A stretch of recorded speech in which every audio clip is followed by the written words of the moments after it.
డబ్బు, అనారోగ్యం, ఉద్యోగం, వ్యాపారం అప్పులతో బాధపడుతున్నారా? వెంటనే ఈ వెబినార్ లో జాయిన్ అవ్వండి. నమస్తే, welcome back to Suman TV. నేను మీ సంజయ్. ఈ రోజు మనతో పాటు ఉన్నారు AMFI registered mutual fund distributor PS Chandrashekar గారు. ఆయనతో మాట్లాడి కొన్ని విషయాలు తెలుసుకుందాం. నమస్కారం సార్. నమస్తే Sanjay garu. Sir, rent house or own house అంటే హౌస్ కొనుక్కుంటే బెటరా, రెంట్ కొంటే బెటర్ అంటారా? అంటే కొన్ని డౌట్స్ ఉన్నాయి. ఒకవేళ నా దగ్గర డబ్బులు ఉంటే ఇల్లు కొనుక్కోవాలా, లేకపోతే రెంట్ హౌస్ కొండాలంటారా? సంజయ్ గారు, ఇప్పుడు ఇల్లు కొనుక్కోవడం బెటరా, రెంట్ కి ఉండడం బెటరా? అవును సార్. అంటే అనేది ఒక్కొక్క ఇండివిజువల్ బట్టి ఉంటుంది. ఇప్పుడు మీరే ఉన్నారు, ఫర్ ఎగ్జాంపుల్ మీ సొంత ఊరు ఎక్కడ? అది కాకినాడ సార్. కాకినాడ. మీరు ఇప్పుడు జాబ్ చేస్తుంది ఎక్కడ? హైదరాబాద్ అండి. హైదరాబాద్. సో మీరు ఇప్పుడు రెంట్ కొంటున్నారా, సొంత ఇల్లు కొనుక్కున్నారా? రెంట్ కొంటున్నాను సార్. నేనైతే రెంట్ కొంటున్నా. ఓకే. సో ఇప్పుడు సరే, మీకు మా హైదరాబాద్లో ఒక 20 సంవత్సరాలు 30 సంవత్సరాలు ఉందాం అనుకుంటున్నారు. మీ దగ్గర డబ్బులు ఉంది. ఓకే. ఓకే, ఇల్లు కొనుక్కుంటారా? హైదరాబాద్లో ఇల్లు కొనుక్కుంటారా? ఇల్లు అంటే అండి, నెల రెంట్లుగా అవుతుంది కదా, ఎందుకులే అని చెప్పేసి ఇల్లు మ్యాక్సిమం ఫ్లాట్ కొనుక్కోవడం సంథింగ్ ఏదోటి చేస్తుంటాం. చేస్తారా? అంటే కొనుక్కుందాం అనుకుంటున్నారా? ఇక్కడ హైదరాబాద్ లో ఫ్లాట్ అంటే ప్రెసెంట్ నాకు ఆలోచనలు ఏం లేవు కానీ, ఒకవేళ నా దగ్గర డబ్బులు ఉంటే ఒక సంథింగ్ ఏదైనా చిన్న ఫ్లాట్ కానీ ఏదైనా సొంతం తీసుకుంటా ఖచ్చితంగా. మీరు ఒక సొంత ఇల్లు కొనుక్కున్నారే అనుకోండి, హైదరాబాద్ కొనుక్కున్నారు. మీరు ఓ ఫ్లాట్ లేకపోతే ఇండిపెండెంట్ హౌస్ ఏదో తీసుకున్నారు. మీరు ఇప్పుడు సుమన్లో జాబ్ చేస్తున్నారు, సుమన్ టీవీలో. ఓకే సార్, రేపు ఇంకెక్కడైనా బెటర్ ఆపర్చునిటీ వచ్చింది అంటే హైదరాబాద్ కాకుండా బెంగళూరులోనో, ఢిల్లీలోనో, చెన్నైలోనో జాబ్ వచ్చింది, మీ సొంత ఇల్లు ఉంది ఇక్కడ. అప్పుడు ఏం చేస్తారు? మీరు ఆ ఇల్లు వదిలేసి వెళ్ళిపోతారా? ఇల్లు వదలంటే సార్, ఫస్ట్ ఆఫ్ ఆల్ ఒక ఎగ్జాంపుల్గా తీసుకుందాం. నేను నార్మల్గా అయితే బయటికి వెళ్ళే ఉద్దేశం లేదు కానండి. ఒకవేళ ఎగ్జాంపుల్ గా తీసుకుని బయటకు వెళ్ళేలా ఉంటే దీన్ని రెంట్కి ఇవ్వడం లేకపోతే ఏదైనా చేస్తాం అంతే. సరే, ఇప్పుడు ఫర్ ఎగ్జాంపుల్ మీ జీతం 10 లక్షలు అనుకో, మీకు ఆఫరు చెన్నై నుంచి 50 లక్షలు ఇచ్చారు. ఏం చేస్తారు? మీకు సొంత ఇల్లు ఉంది ఇక్కడ, ఏం చేస్తారు? లేకపోతే 10 లక్షలు జీతం ఉంది, 25 లక్షలు ఆఫర్ చేశారు, ఏం చేస్తారు? అంటే సార్, ఇప్పుడు నా కూడా వదిలేస్తే నా ప్లేస్ లో ఏ వ్యక్తి బయటకు వెళ్తాడు. వెళ్ళేటప్పుడు మీ సొంత ఇల్లు ఎవరు చూసుకుంటారు? రెంట్కి ఇస్తారు. రెంట్కి ఇస్తారు అంటే మీరు లోన్ మీద తీసుకున్నారు ఇల్లు, లోన్ కట్టుకోవాలి. ఓకే, ఆ లోన్ అయితే కట్టాలి కంపల్సరీ. తర్వాత మీ ఇక్కడ ఒకవేళ మీరు రెంట్కి ఇచ్చినా సరే, మీరు కొనినంత రెంట్ మీ ఈఎంఐ కట్టినంత రెంట్ రాదు. సో ఆ ఈఎంఐ అయితే కట్టుకోవాలి, ఆ రెంట్ ఏదైతే తక్కువ వస్తుందో ఆ డిఫరెన్స్ కూడా చూసుకోవాలి. ప్లస్ బయటకు వెళ్ళేటప్పుడు హయ్యర్ శాలరీ హైక్ తో వెళ్తారు, బాగానే ఉంటుంది. బట్ ఎవరైనా రెంట్కి ఇచ్చిన వాళ్ళకి ఆ టెనెంట్స్ ఇల్లు మంచిగా చూసుకుంటారా? చెప్పలేను సార్, ఒక పర్సన్ బట్టి ఒకరు ఒకలా ఉంటారు. జనరల్ గా ఏంటంటే, ఎవరైనా మన ఇల్లు కాదు అనుకున్నప్పుడు చూసుకోరు. చాలా తక్కువ మంది మంచిగా చూసుకుంటారు. మనం ఉంటున్నాం కాబట్టి.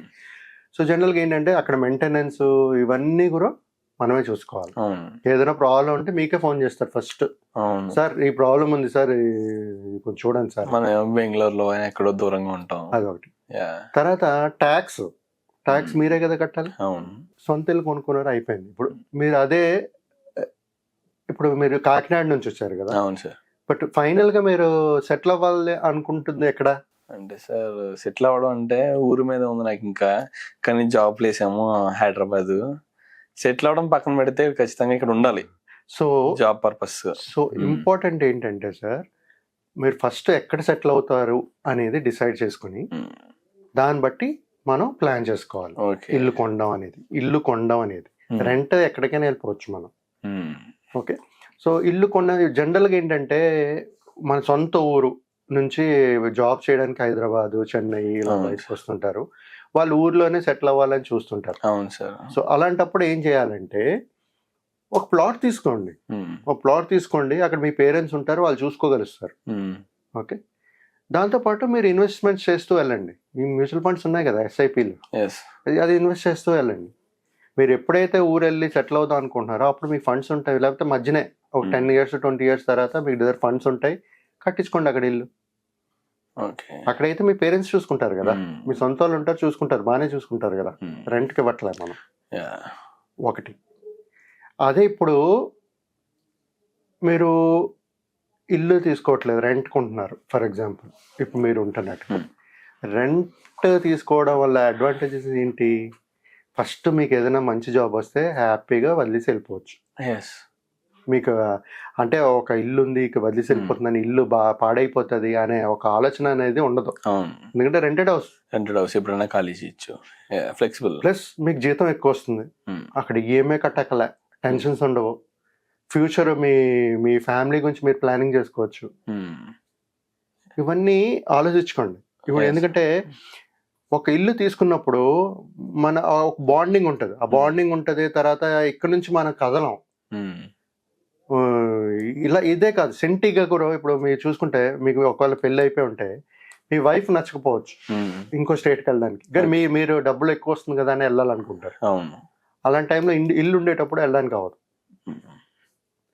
ఇవన్నీ ఏంటంటే మిమ్మల్ని ఆపుతాయి వెళ్ళనివ్వకుండా. కానీ ఫైనల్గా ఎక్కడ ఉండాలి మీరు? కాకినాడ. అక్కడైతే ప్లాన్ చేసుకోవాలి. అబ్సల్యూట్లీ సార్, తప్పకుండా. లేదు మీరు హైదరాబాద్లోనే సెటిల్ అవుతానని 100% డిసిషన్ అయిపోయి ఉంటే మాత్రం హైదరాబాద్ తీసుకోవాలి. సో జనరల్గా ఇదే డిఫరెన్స్. మన సొంతగా ఇల్లు కొంతమందికి ఉంటుంది, నాకు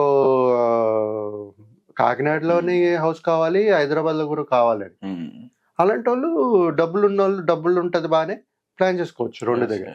కానీ డబ్బులు తక్కువ వచ్చిన వాళ్ళు ప్లానింగ్ చాలా ఇంపార్టెంట్ కదా. అవును సార్. సో వాళ్ళు ఇక్కడ రెండు దగ్గర కొనలేనప్పుడు ఏం చేయాలి? ఒకటి ప్లాట్ కొనుక్కుని తర్వాత కట్టించుకోవాలి, లేకపోతే ప్లాట్ మీద లోన్ తీసుకుని కట్టించుకోవాలి. సో నేను ఇక్కడ చెప్పేది ఏంటంటే రెంట్కి ఉండడం చాలా అడ్వాంటేజ్. ఎక్కడైతే మీరు జాబ్ చేయడానికి వస్తారో, అంటే ఓన్లీ పర్పస్ ఆఫ్ జాబ్ కోసం మీరు వచ్చినప్పుడు రెంట్కి ఉండడం బెటర్.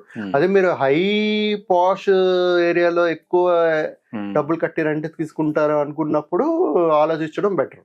ఒక ప్లాట్ అంటే మీరు 30 years ఉంటారు, హోమ్ లోన్ యూజువల్గా 20 years తీసుకుంటారు. సో ఎంత ఉంటుంది, ఎంత కట్టాల్సి వస్తుంది, మీ డిసిషన్ మేకింగ్ మీద ఉంటుంది sir. Okay sir, thank you very much sir. Thank you Sanjay గారు, థ్యాంక్ యూ.